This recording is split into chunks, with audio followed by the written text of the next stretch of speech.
So 7:30 p.m., about to go hit bench, working on getting stronger in this wide grip position I've been playing with. I have some new program that I'm going to be beginning that I'll show you guys tonight. I am dog tired though. I pretty much like pulled an all-nighter last night. So I want to take a nap, but instead I'm going to go to the gym. And it's going to take nothing but pure willpower to finish this one out. See, I can't even speak. That's how bad it is. I can't even string sentences together right now. Ugh. Beautiful West Warwick at night. Yes, sir.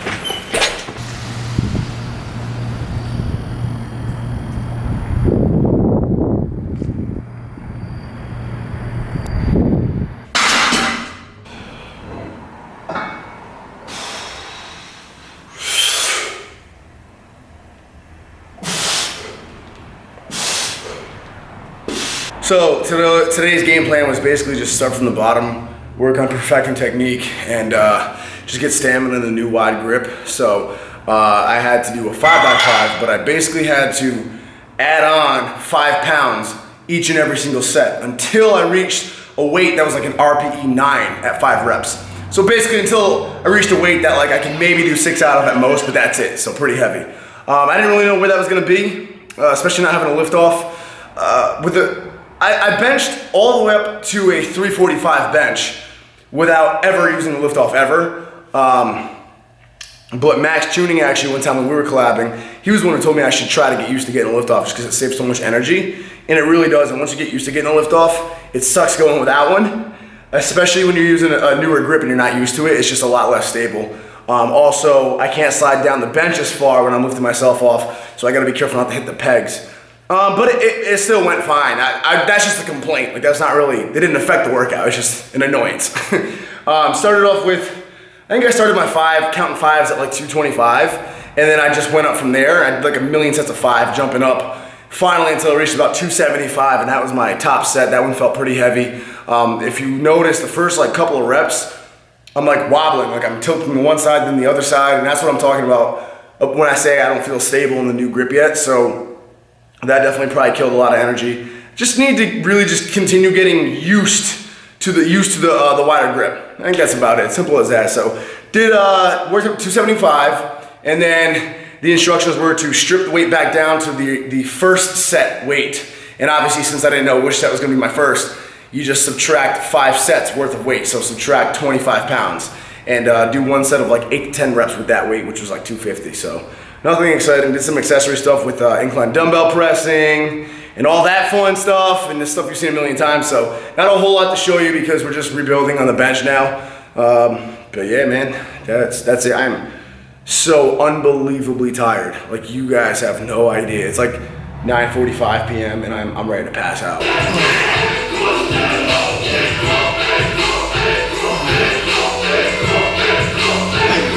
Yo, about to get this haircut and then I gotta train. It's gonna be a good day, rocking the Made Camo and Black. This is gonna be restocked soon enough, guys.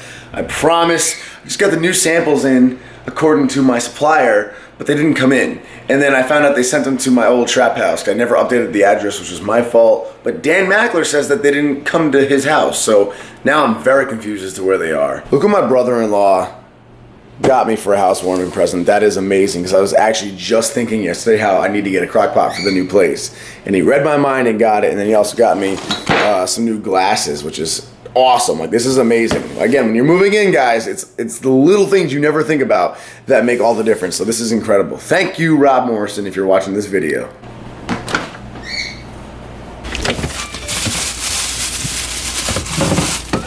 Woo!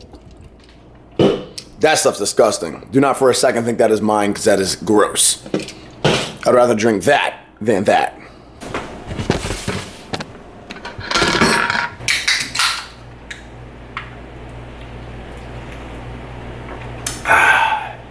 Those caffeine just hitting you feels.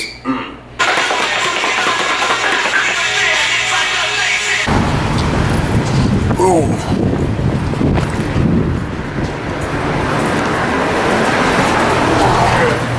What's up, man? Picking on their little, Some Batman action. Huh? Don't be shy. Get him! Get him! If you guys come in at the Robios, use NWB15 to get 50% off your haircut.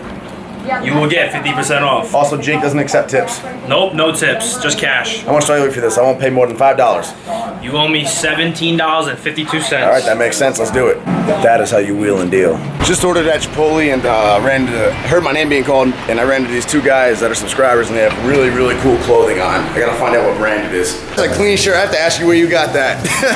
You go to Made Athletics, there's a bunch of them. They come in all the right sizes. Right on, man. What was your name? Ian? Yeah. Good to meet you, brother. Looking ripped. And what was your name for the camera? At Jarvis. We go back a little bit. Riding bikes, causing chaos. You believe I'm blowing up, getting busy. So really quick, I want to talk about something really, really fast, and I think this is common sense to a lot of you, but some of you it may not be. So after Ariana and after Ariana's birthday video, right? You know, and I went all out for her because it's my girlfriend. That's my girlfriend of over 3 years. She spoils me. I'm happy to spoil her. So I went all out for her birthday and we had a great time, created amazing memories. And of course, it's YouTube, it's the internet. You get all sorts of comments. People talking about how I'm blowing money, how I'm not managing my money, this and that. People love to assume they know everyone else's financial situation. That's fine. It's the internet. Could give a fuck less. But there is one thing I want to give, if I can give one tidbit of advice. The only comment that scares me a little bit is when I see comments that say, you try to live this rich lifestyle, you buy these designer shoes or whatever, you buy these nice hotels, whatever, yet you drive around a Dodge Magnum. Get your fucking money right. That's scary that people think that way financially, guys. A car is the fucking worst investment ever. You should always invest in assets, never liabilities. If it's going to be a liability, make sure it's a controlled liability, a liability that is not going to make a dent in your bank account. That's why, like, when you see me spend money on stupid things, it'll be on a small scale. Like, yeah, I'll blow money on some shoes I don't need here and there. Or Ariana and I will go on, like, vacations and spoil ourselves a little bit more than we probably have to. But I'm not making major investments into liabilities like $1,000 car payment every month for a $100,000+ car. You know, I save. I invest. I do swing trading on the stock market. I have long stocks. I've invested in my own business. I'm investing in real estate now. I have property. So I'm investing and saving. And the whole reason I just bought a freaking condo. You think I can't buy a new car? I could finance a car for like nothing. That's not hard to do. I don't do it because a car is simply not a good investment. You're paying to kind of just feel good. It's really an ego trip. And there's nothing wrong with that. Cars are fucking fun. When it comes time to get a new car, I will most definitely get something fun, simply because I like cars. They're fun, they are enjoyable, without a doubt. So if you want to get a new car, that's your choice, but owning flashy shit does not mean you have money. So I really don't like, it scares me that some people think that if you have money, you should have a fancy car. Warren Buffett drives like a very, very basic car, and he's super rich. Cars are just really bad investments, guys. Again, that's not knocking anybody, and there are exceptions. Some people just like cars, and that's absolutely fine. I'll get a nice car too, but I just wanted to touch on that because that's a little fucking scary that some people really have their priorities seemingly that fucked up. Buying some fucking shoes here and there, that's fine. That's not a huge expense. It doesn't make a dent for me. Buying a car, financing a car is giving me a payment I'm gonna have to make every single month. Or if I buy it outright, I'm just taking an insane amount of capital out of my own bank account for a car that's gonna depreciate, that I cannot resell later, that I can't rent out later to make more money. I have no value or equity in it. Other than that, go ahead and judge away at my lifestyle. It doesn't really affect me. I get so happy every time I come back in here.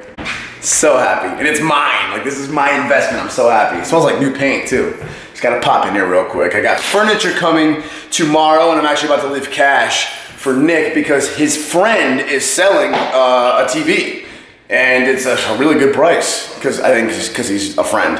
So I'm giving Nick the money. Nick's gonna take it to work with him tomorrow and bring me back a TV for my bedroom. Hey, and then all the real furniture comes tomorrow, which I'm wicked excited about. Damn. Remember I said this office is gonna be a trophy shelf too? Nick has his trophy space already set up. Look at this, he does darts. Huh? It's pretty clean. And I don't know anything about darts. I think he said something like the mandatory height for like the bullseye is 5'8" or something like that. If you guys know darts, you can correct me. But whatever it is, he said it worked out perfectly where he was able to get it right at the exact height, the official height to practice on, which is so sick. And then my stuff is going to go all up here, which is going to be so dope. I saw a couple of comments in the last video when I was talking about how Nick's going to rent out the basement and he's going to pay half the mortgage. And basically people thought I was screwing him over. Okay, he gets like shoved in the basement and then you own the entire house and he still has to pay for half the mortgage. Guys, it's not the case. That is probably how it would work if we were strangers.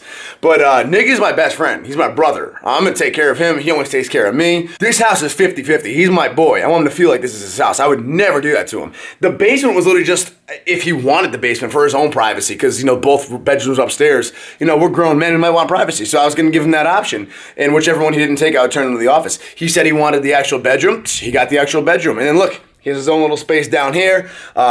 Dude, like, this is not a situation where Nick rents out one room and he's stuck in that one room, dude. He is my brother.